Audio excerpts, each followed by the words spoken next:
Meron pala kami ritong project bike. Sisirain namin, gagawin pala namin. Ayan. Bale, dito pinapalitan namin ng tapakan tapos sprocket niya. Ano ba yung engine? Engine tuloy. Wala palang engine. Ano siya? Dito, ang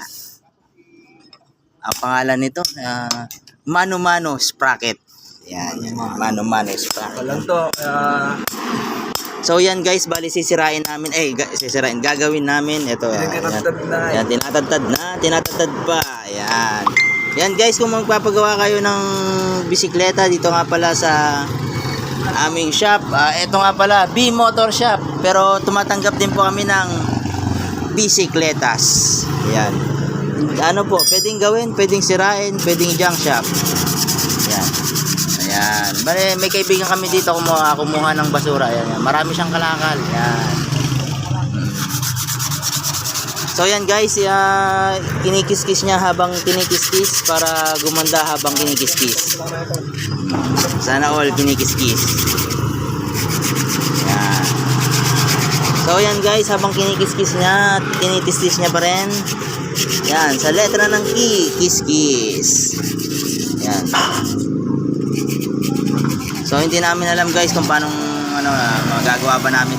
Kung tatakbo ba to ng 130 km per hour o 30 km per hour. Siya nga pala yung gumagawa. So, yung gusto bumili dyan.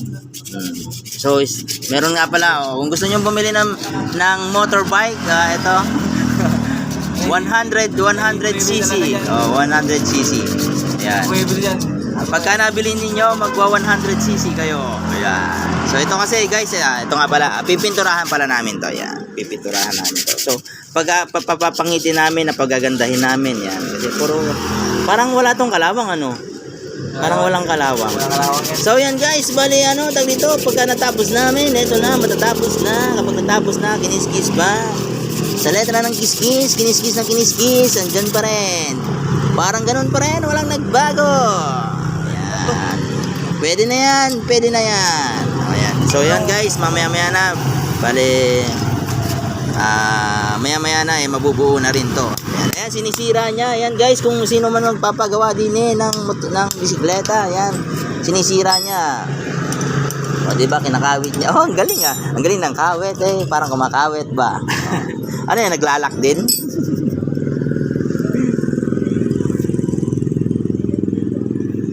Di ba? O, ginamitan niya na ng paa. Hindi niya ginamitan. Oh. Inaangat siya habang inaangat din siya. Oh. Gamitan mo ng impact. Impact. Gamitan mo impact. Ha? Oh, lintik. Lintik drill. Oh, di ba? Oh, yan. Oh. Di ba? Munti ka na siyang masaktan, pero talagang sa relasyon ay nasasaktan. Sa totoong buhay pa kaya iniiwanan habang iniiwanan ka. Ito mo to. Oh. Konting repaint lang yan. Okay. Konting repaint lang daw yan, ire-repaint din daw niya yan, pero konti lang, pero malaki magagastos. Siguro. So yan guys, bale pipinturahan ko na to. So ako magpipintura para makita. So kung ano kalalabasan man yan ng itim. So syempre ito na. Sa letra ng bugahan na natin. Ito gusto, suwabing. Parang may nangyari ba? Parang puro kalawang din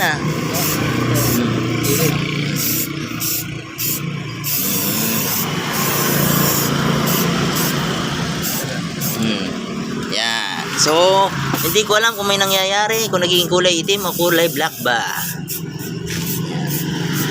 So, syempre hindi natin nahayaan na yung bisikleta niya pangit. Di ba ang may-ari pangit, pero yung bisikleta gwapo. So yan, siya pala yung may-ari niyan. Jajang shop na kita. Oo. So ijajang shop daw niya. Sino man ang gusto mong per kilo dyan? 50 pesos per kilo. 50 yan? 50. Alloy daw, alloy. So, montage? Sa'yo na. Tingnan mo, one touch pa. One touch. Kung sino man ang may gustong bisikleta dyan, one touch lang. Walang bayaran, walang hugutan. pwede nyong bilhin pero walang bayaran, wala ding hugutan, wala ding alisan kung gusto ninyo. Yan. So nalilito na siya sa sobrang daming tools. Yan.